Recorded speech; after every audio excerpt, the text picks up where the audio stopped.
सभी प्लीज मेरी बात सुनो, मुझे बात समझाने का मौका। अकेला छोड़ दो मुझे। ईशान,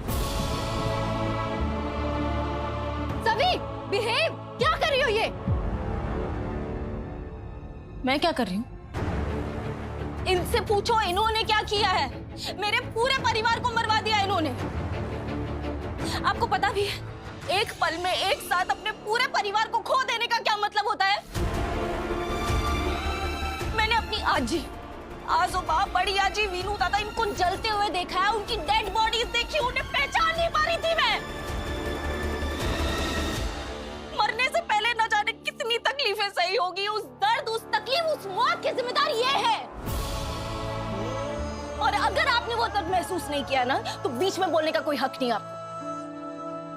सभी मेरी एक बार बात सुन तो लो, मैं क्या कहने की कोशिश कर रहा हूँ। मैंने सच सुन लिया है आपसे, जो इतने टाइम से छुपा के रखा था आपने। क्या किया आपने? इतनी बड़ी बात मुझसे छुपा के रखी, धोखा दिया, मुझे झूठ बोला। अब खुद को टीचर कहते हो। ऐसे होते हैं क्या टीचर? हाँ, ऐसे होते हैं टीचर। आप दिखावटी हो।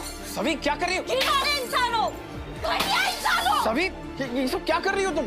आपने मेरे पूरे परिवार का खून किया। आप कातिल हो। मुझसे मेरा सब कुछ छीन लिया है।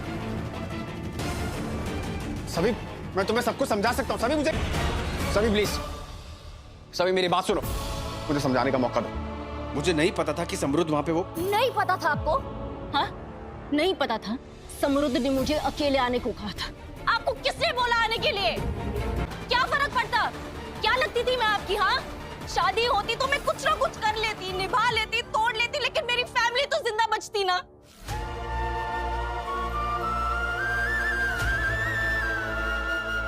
मैं आज तक ये सोचती रही कि समृद्ध ने मेरे परिवार को क्यों मारा। उसकी बात मानने के बावजूद भी उसने क्यों मारा मेरे परिवार को? तुम उस वक्त सोचने समझने की हालत में नहीं थी। मैं तुम्हें सच बताना चाहता था। मैं बस सही वक्त का इंतजार कर रहा था। क्या कहा आपने? सही वक्त? आप यही कह रहे हैं कि सच बताने का सही वक्त नहीं मिला आपको?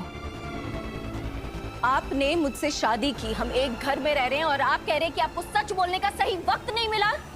मैं तुम्हें शादी के वक्त ही सब कुछ सच बता देना चाहता था, लेकिन तुम्हारी हरिणी ताई ने मुझसे कहा कि अब मेरी ताई को आप बीच में ले आए। हाँ, उन पर नाम डाल रहे हो, अपनी बुज़दिली उनके माथे मढ़ रहे हो आप, क्योंकि वो तो कुछ बोलेगी नहीं। आपकी मेहरबानी, जिंदा लाश की तरह हॉस्पिटल में पड़ी है मेरी ताई। जानता हूं आज जो कुछ भी उनकी हालत है वो मेरी वजह से है, और उन्हीं की जान बचाने के लिए मैंने तुमसे शादी की है। कमाल है सर, सीरियसली वाह। सभी मैं सच कह रहा हूँ। झूठ! आप एक नंबर के झूठे और मक्कार इंसान हैं।